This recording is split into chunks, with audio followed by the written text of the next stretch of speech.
Dans les vastes étendues de l'imagination humaine, l'homme moderne se resplendira dans sa magnificence. S'en allant par-delà les monts et les plaines, explorateur perdu sur les traces de sa propre destinée et de sa propre histoire. Et puis d'autres fois, les filles sont bien, mais elles tombent sur des garçons qui sont un petit peu trop mal élevés pour elles, ou qui s'avancent un peu trop, qui sont un petit peu trop entreprenants à ce niveau-là, tu vois. Dans les deux cas, il faut trouver son équilibre. La personne qui va avec toi pour que tu n'aies pas à multiplier les aventures pour rien, pour aller vers des déceptions ou de graves ennuis, quoi. C'est ça, mais ensemble, c'est pour profiter de la vie, que ce soit épanouissant, tout ce que tu veux. Dans la bienfaisance et le bon sens. Yo! L'équilibre. Mais là, c'est vrai. T'as une femme qui réussit bien. Professionnellement, elle a du mal à se fixer dans la vie de famille. Elle a même du mal à avoir un gars, alors qu'elle est géniale dans le monde des affaires. C'est fort étrange. Toi, en tant qu'homme, même si une fille a un métier simple, toi, tu es déjà calé professionnellement, tu gagnes bien ta vie. Mais tu choisis celle qui te plaît. Tu regardes pas son dossier professionnel, son CV. T'es pas son patron pour une embauche. Mais une femme qui a une belle réussite financière, elle voudra un mec qui est encore plus riche qu'elle. Même si le gars lui plaît, si le gars il est simple jardinier, elle va dire non. Elle travaille sur un bureau, admettons. Elle va dire non. Tu vois, même si le gars lui plaît, il est correct tout, hein. Mais professionnellement, elle estime que non. Un mec n'aura jamais cette mentalité-là. Lui, il prend celle qui lui plaît. Qu'elle soit de la campagne, de la ville, de bonne famille ou... D'une contrée lointaine ou à l'autre bout de la ville ou de la campagne. Et tu remarqueras qu'effectivement, la plupart des femmes qui réussissent bien professionnellement, quel que soit le degré de financier, eh ben, elles ont raté, elles sont passées à côté d'une vie de famille bien remplie, quoi. En gros, faut pas être trop pressé de gagner. Faut juste éviter de perdre. Évidemment, la plupart des gars, à force de trop en vouloir, ils finissent par tout perdre. Pas fort. Et souvent, les femmes se plaignent, elles disent qu'elles sont pas heureuses, mais elles ne font rien sentimentalement qui va dans ce sens-là. Il faut arrêter de me dire qu'elles se trompent tout le temps de gars, de... Ben non, c'est du laisser aller sans réfléchir, donc forcément, paf. Et des fois, le gars les aime bien, mais elles ont une drôle de façon d'agir qui fait que le mec, il se pose des questions, et à force de se poser des questions, il se dit, oh, bon, je vais arrêter de me casser la tête avec celle-là. Si déjà au point zéro, elle me pète la tête, stop. C'est tout, ça seulement. Même si elle lui plaît bien, tu vois. Mais encore autre chose, elle est là avec sa copine. Ok? Si la vie de sa copine n'est pas en accord avec ta personne, elle te laissera tomber. C'est-à-dire que c'est sa copine qui décide quel mec est bien pour elle ou pas. Vu qu'elles sont toutes les deux toujours ensemble. C'est triste quand même. Tu vois? Alors que dans un cas comme ça, si la copine c'est quelqu'un d'objectif, ça va.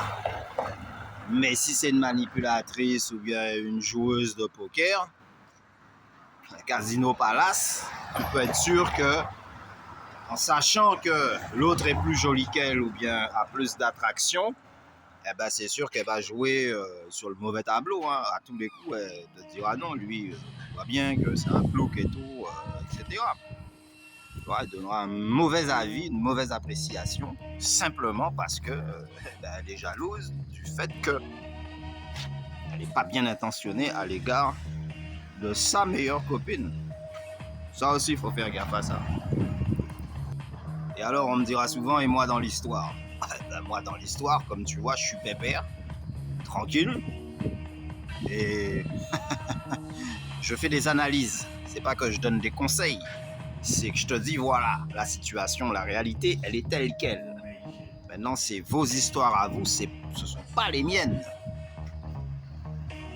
Right on. Mr. Yo, wow. Mais si un jour tu espères mener ta vie pépère, en tout cas, autant que les autres, sache qu'il va falloir te démener sérieusement. Et à titre personnel, j'ai plus vogué sur des océans envers et contre tout, contre vents et marées, qu'en mer calme Qu'un horizon paisible et tranquille. et à ciel dégagé. Et jusqu'à maintenant, je suis encore en train de voguer contre vents et marées. Complètement déchaîné. Pour d'autres raisons que des raisons sentimentales. Tu vois? Parce que souvent, quand tu réussis bien sentimentalement, t'as d'autres genres de problèmes qui arrivent. Et là, c'est autre chose, c'est du concret. Tu réussis bien professionnellement parlant? Yes. Mais t'as d'autres genres de problèmes qui arrivent derrière. Et à chaque fois, c'est comme ça.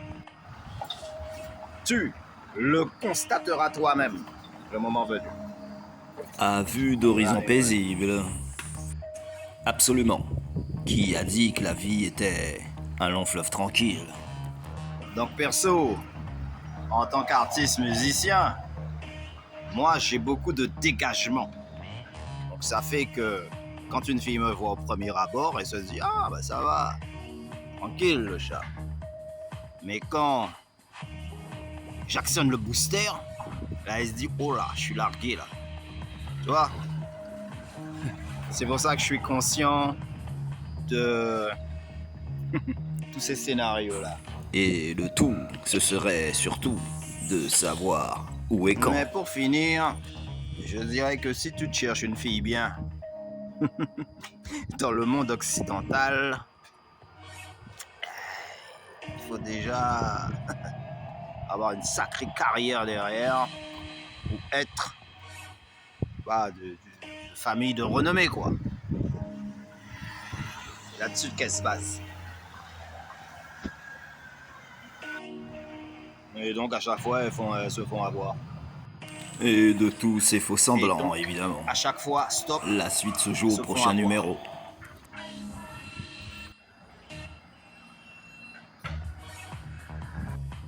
Oui, parce que dans le mode occidental, le mode,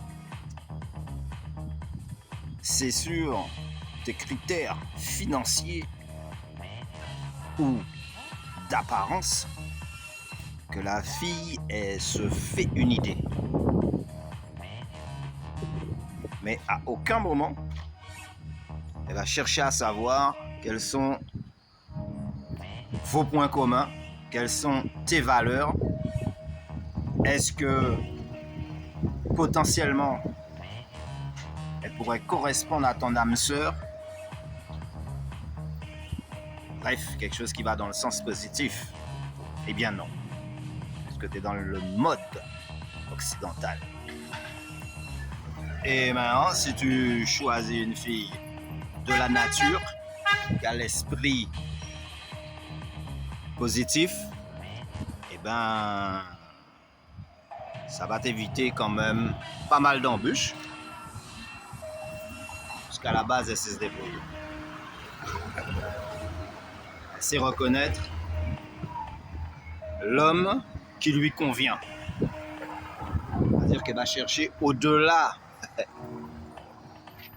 de ce que tu possèdes pour rentrer carrément, faire une introspection dans ton esprit pour être sûr que tu n'as pas de lacune ou un point qu'elle n'aurait pas décelé au premier rendez-vous. Premier rendez-vous au pluriel. Tu vois, c'est-à-dire avant que ça se concrétise. Voilà. Et tant qu'elle n'est pas sûre, je parle d'une fille réfléchie, hein. Donc, côté nature, eh ben, elle va te faire attendre jusqu'à ce qu'elle soit au maximum certaine que la note qu'elle t'a donnée, eh ben, c'est la bonne. Donc si t'as 20 sur 20, t'es un champion. Mais sache que dans ce domaine-là, 19,5, c'est comme en musique, hein, c'est déjà 0. Donc, t'inquiète pour ma cause personnelle, parce que loin d'être une route toute tracée, c'est un chemin parsemé de pièges et d'embûches que j'ai dû éviter, on va dire quasiment à chaque pas. Et l'avenir nous appartient si au présent tu fais les choses bien. À titre d'exemple, c'est un peu comme sur la route. Si tu lâches le volant ou le guidon, ne serait-ce que quelques secondes, tu risques de dériver et de te retrouver hors champ, les 4 fers en l'air dans le ravin, dans le fossé. Par manque d'attention ou simple réflexe. Mais tant que tu restes capitaine, tenant le gouvernail, eh ben, même en plein cyclone, tu pourras résister et tu perdras pas ta direction, même sans boussole. Maintenant, si tu sens que ça dérive de trop et que tu te rattrapes, tu te remets sur le cap. Mais si tu te rends pas compte de la dérive et que c'est petit à petit que tu t'éloignes de la direction prise, quand tu vas ouvrir les yeux, tu vas te rendre compte que tu es déjà en train d'échouer sur le rocher ou complètement perdu au milieu de l'océan. Comme qui dirait emporté par les flots. J'ai encore une autre solution, c'est que tu risques de te retrouver au pôle Nord, percuter un iceberg, écoulé à pic, comme le Titanic. Ah bah c'est sûr, il était grand, il était beau, il était de luxe. Mon merveilleux bateau. Sauf que quand il a percuté l'iceberg, il a coulé aussi sec. J'avoue qu'après cette analyse, je suis moi-même quelque peu déboussolé. Mets-toi bien dans la tête. La relation que tu auras sera entièrement sur tes épaules et donc te rendra responsable de tous les hauts et les bas qui pourront arriver. Oublie jamais ça. Pars pas en te disant « Chouette, c'est gagné d'avance. Je suis neutre. » Quoi qu'il arrive, à tort ou à raison, hein, ça tombera sur ta tête, c'est à toi qu'on mettra le fardeau. Ou qu'on te collera l'étiquette. À tort ou à raison, bonne ou mauvaise situation, de l'échec de la relation. Très rarement on dira ouais mais c'est la fille qui a déconné. Il faut vraiment que ce soit immense, gros, et même dans ce cas-là, on dira que tu aurais dû le voir avant. Dans un quart d'heure l'autre t'es coincé. Tiens ben au loin je vois mon bus qui arrive. Dédicace à Mysterio avant que je me tire. Think about it. Big Force Control. Joyce Isios. Demain nous appartient car l'avenir est déjà loin. C'est au présent que se jouera la suite.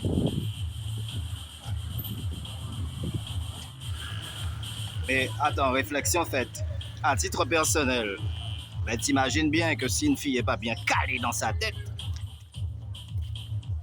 rétrécir ou élastiquer le cours du temps, eh ben voilà. Ça va être la panique. Ça c'est déjà vu. D'où l'analyse que je viens de faire. 360 degrés, quoi, tu vois, de réflexion.